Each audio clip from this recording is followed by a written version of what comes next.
Assalamualaikum warahmatullahi wabarakatuh. Waalaikumsalam warahmatullahi wabarakatuh. Bismillah, alhamdulillah, wassalatu wassalamu ala rasulillah wa ala alihi wa sahbihi wa mawala. Rabbi shrah li sadri wa yassir li amri wahlul 'uqdatam min lisani yafqahu qawli. Naufal, sekarang kita memasuki bab ke-14, kelanjutan dari kisah Nabi Nuh alaihissalam. Tetapi sebelum itu Bapak akan mereview bab sebelumnya. Di bab 13 Bapak mengkisahkan terjadinya bid'ah pertama dalam sejarah manusia. Kemusyrikan pertama kali dilakukan oleh manusia. Kemusyrikan itu terjadi setelah 1000 tahun kematian Adam alaihissalam. Dari zaman Adam alaihissalam hingga zaman Idris alaihissalam, umat manusia masih menyembah Allah subhanahu wa ta'ala. Tidak ada seorang pun yang menyembah selain Allah subhanahu wa ta'ala. Tetapi setelah kematian Idris alaihissalam, barulah terjadi kemusyrikan. Kemusyrikan berkembang dengan pesat hingga seluruh umat manusia menyembah berhala, kecuali satu orang saja yang masih bertahan dengan keyakinan La ilaha illallah. Tidak ada Tuhan yang berhak disembah kecuali Allah, yaitu Nuh alaihissalam. Nuh alaihissalam adalah anak dari Lamik, anak dari Matuslah, anak dari Idris alaihissalam. Ada selisih 2 generasi setelah Idris alaihissalam dan Nuh alaihissalam. Pada masa itu umur manusia sangatlah panjang. Mereka hidup selama ratusan tahun, bahkan lebih dari 1000 tahun. Nabi Nuh alaihissalam berdakwah selama 950 tahun, sedangkan ia hidup di dunia selama lebih dari 1300 tahun. Nuh alaihissalam berdakwah kepada kaumnya selama 950 tahun dan hanya memiliki 80 pengikut. Nuh alaihissalam termasuk ulul azmi minar rusul, 5 nabi dan rasul yang terbaik: Muhammad sallallahu alaihi wasallam, Ibrahim alaihissalam, Nuh alaihissalam, Isa alaihissalam, dan Musa alaihissalam. Nuh alaihissalam adalah cicit dari Nabi Idris alaihissalam. Antara Adam alaihissalam sampai ke Nuh alaihissalam adalah selisih 10 generasi. Inna arsalna Nuhan ila qaumihi an anzir qaumaka min qabli ayyatiyahum adzabun alim. Sesungguhnya kami telah mengutus Nuh kepada kaumnya. Berilah kaummu peringatan sebelum datang kepadanya azab yang pedih. Nuh alaihissalam mendapat tugas yang sangat berat. Nabi-nabi sebelumnya berdakwah kepada orang yang masih mengakui bahwa Allah adalah Tuhan mereka. Sedangkan Nuh alaihissalam Allah utus kepada kaum yang menyembah berhala. Mereka tidak lagi menyembah Allah subhanahu wa ta'ala. Qala ya qaumi inni lakum nadhirum mubin. Dia Nuh berkata, wahai kaumku, sesungguhnya aku ini adalah seorang pemberi peringatan yang menjelaskan kepada kamu. Sembahlah Allah dan jangan menyembah selain Allah. Tinggalkan penyembahan berhala. Sesungguhnya berhala itu kalian buat dengan tangan kalian sendiri, kemudian kalian menyembahnya dan meminta sesuatu kepadanya. Semestinya berhala-berhala itulah yang menyembah kalian. Sungguh aku ini adalah seorang nabi yang membawa peringatan bagi kalian semua. Nabi Nuh alaihissalam menyuruh kepada kaumnya untuk menyembah Allah, tidak saja pada siang hari, tetapi ia juga menyuruh pada malam hari. Allah mengabadikan kegigihannya dalam melakukan tugasnya sebagai utusan Allah, Rasulullah. Qala rabbi inni da'autu qaumi lailan wa nahara. Dia Nuh berkata, ya Tuhanku, sesungguhnya aku telah menyeru kaumku siang dan malam. Dakwah Nabi Nuh bukanlah 10 atau 20 tahun, tetapi dakwah Nabi Nuh alaihissalam selama 950 tahun. Betapa beratnya perjuangan Nabi Nuh alaihissalam. pantaslah Nabi Nuh alaihissalam termasuk dari salah satu ulul azmi. Falam yajidhum du'ai illa firara. Tetapi seruanku itu tidak menambah iman mereka, justru mereka lari daripada kebenaran.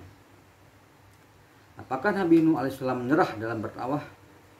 Tidak. Tidak ada kata-kata menyerah dalam kamus Nabi Nuh alaihissalam. Wa inni kullama da'awtuhum litaghfira lahum ja'alu asabi'ahum fi adhanihim wastaghshaw thiyabahum wa asarru wastakbaru istikbara. Ya Allah, sesungguhnya aku setiap kali menyeru mereka untuk beriman agar engkau mengampuni mereka, mereka memasukkan anak dari-darinya ke telinga dan menutupkan bajunya ke wajahnya, dan mereka tetap mengingkari dan sangat menyombongkan diri. Tsumma inni da'autum jihara. Lalu sesungguhnya aku menyeru mereka dengan cara terang-terang. Tsumma inni a'lantu lahum wa asrartu lahum israra. Kemudian aku menyeru mereka secara terbuka dan dengan diam-diam. Tetap saja mereka tidak beriman.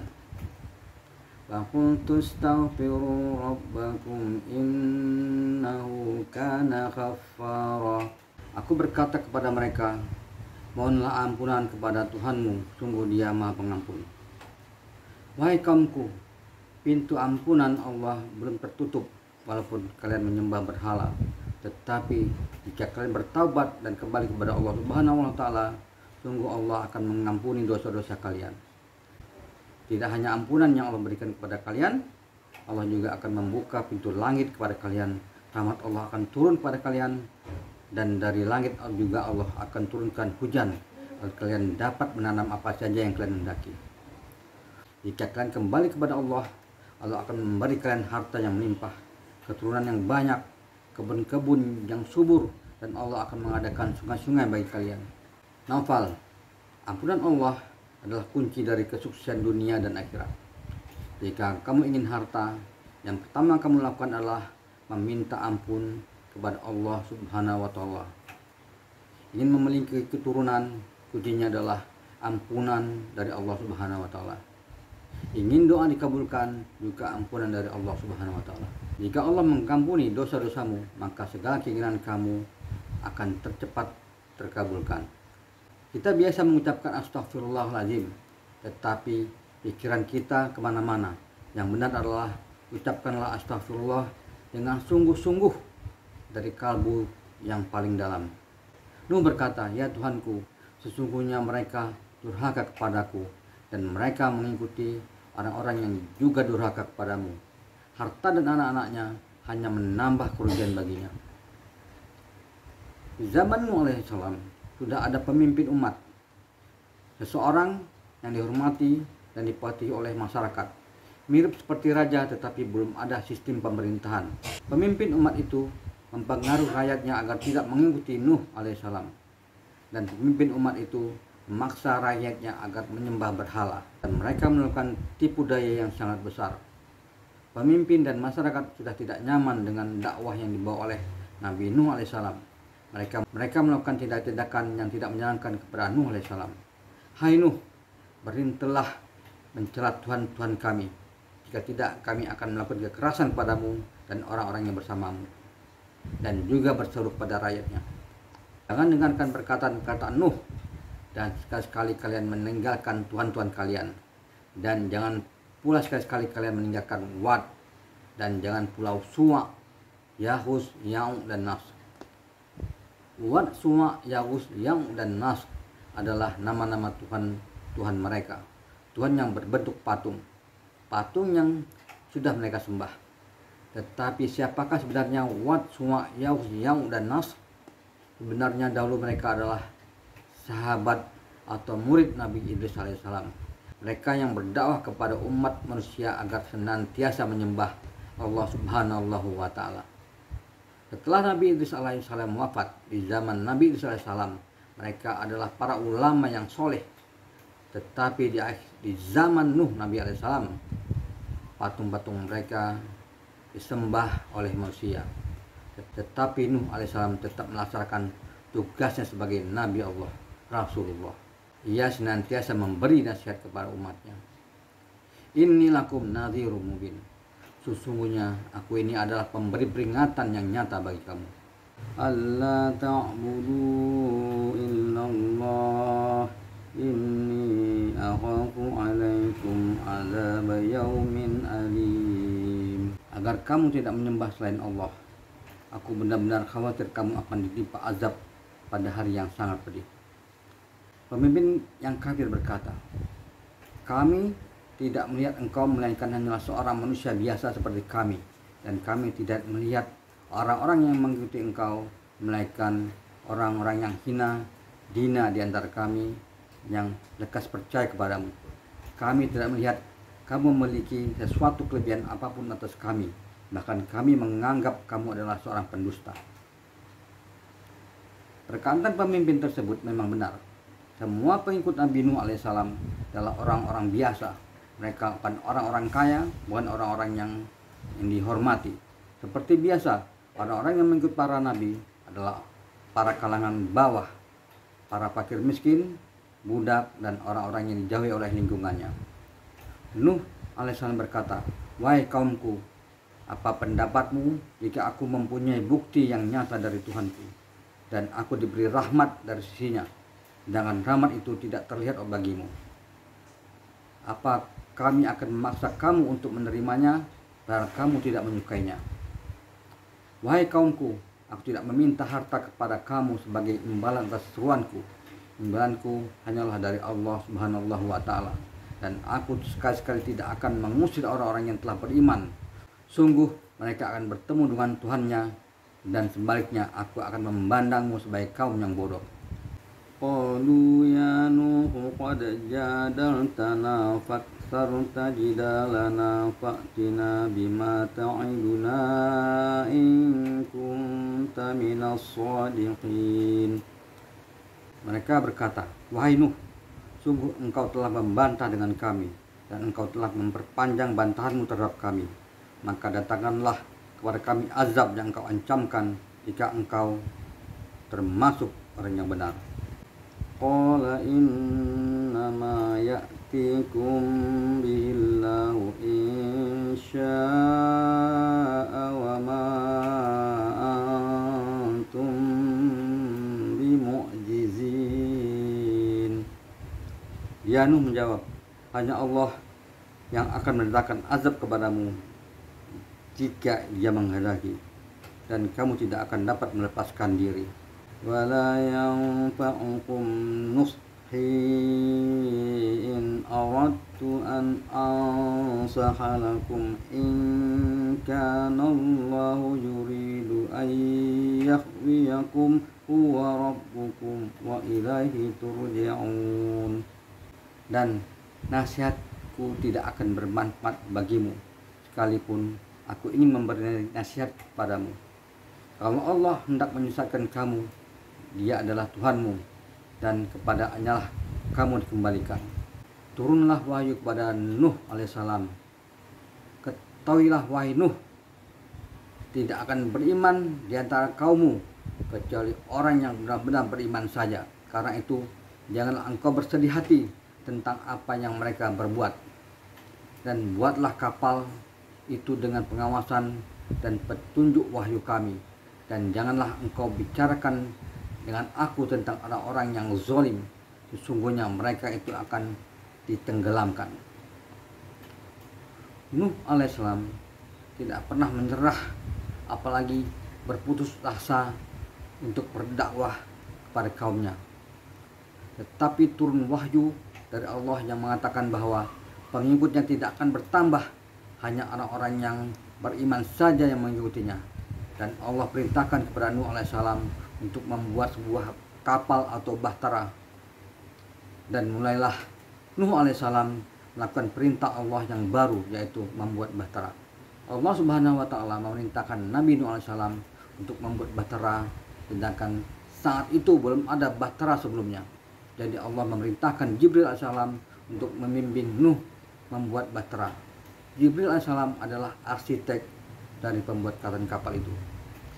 Cara membuat bahtera pun tidaklah mudah, membutuhkan banyak kayu. Nuh tidak boleh menebang pohon yang ada, tetapi ia harus menanam pohon-pohon itu terlebih dahulu. Setelah pohon-pohon itu besar dan tinggi, barulah pohon itu ditebang dan dibuat bahtera. Proses pembuatan bahtera itu berlangsung selama 100 tahun. Bayangkan, 100 tahun bukanlah waktu yang singkat. Di zaman sekarang ini, umur 70 tahun saja sudah mempunyai cicit, apalagi umur 100 tahun. Di waktu awal-awal dakwahnya, Nabi Nuh alaihissalam pernah berharap, walaupun generasi saat ini adalah generasi yang buruk, ia yakin generasi berikutnya akan lebih baik. Tetapi kenyataannya, generasi yang berikutnya malah lebih buruk dari generasi sebelumnya. Dan generasi setelahnya lebih buruk lagi dari generasi sebelumnya. Begitu terus selama 950 tahun. Dalam 100 tahun saja kita bisa berganti 4 atau 5 generasi. Bayangkan jika kita hidup selama 950 tahun, kemudian kita akan melihat sekitar 40 generasi, dan generasi terakhir adalah generasi yang paling buruk. Nuh alaihissalam tidak pernah mempunyai niat untuk berhenti berdakwah, tetapi Allah lah yang memerintahkan untuk berhenti. Nabi Nuh alaihissalam mulai fokus dalam pembuatan bahtera. Setiap kali pemimpin kaumnya berjalan melewatinya, mereka mengolok-oloknya. Nuh alaihissalam membalas, jika kamu mengejek kami, maka kami pun akan mengejekmu. Sebagaimana kamu mengejek kami, maka kelak kamu akan mengetahui siapa yang akan ditimpa azab yang menghinakan dan siapa yang akan ditimpa azab yang kekal. Maka sewaktu Nuh alaihissalam diejek sedang membuat bahtera, Nuh alaihissalam tidak menasihati mereka lagi. Biasanya Nuh berkata, "Ani'budullaha wattaquhu wa ati'un." Sembahlah Allah dan bertakwalah kepadanya dan taatlah kepadaku. Yaghfir lakum min dzunubikum, dan mengampuni dosa-dosamu. Kata-kata itu tidak lagi terucap oleh Nuh alaihissalam. Kata-kata yang keluar adalah, kelak kamu akan mengetahui siapa yang akan ditimpa azab yang menghinakan dan kekal. Yang keluar adalah kata-kata ancaman. Novel, Bapak cukupkan sampai di sini kisah Nuh alaihissalam bagian kedua ini. Berikutnya akan Bapak kisahkan kembali kisah Nuh alaihissalam bagian ketiga. Wallahu a'lam bishawab. Subhanakallahumma wa bihamdik, asyhadu an la ilaha illa anta, astaghfiruka wa atubu ilaik. Assalamualaikum warahmatullahi wabarakatuh. Waalaikumsalam warahmatullahi wabarakatuh. Wallahu yad'u ila daris salam.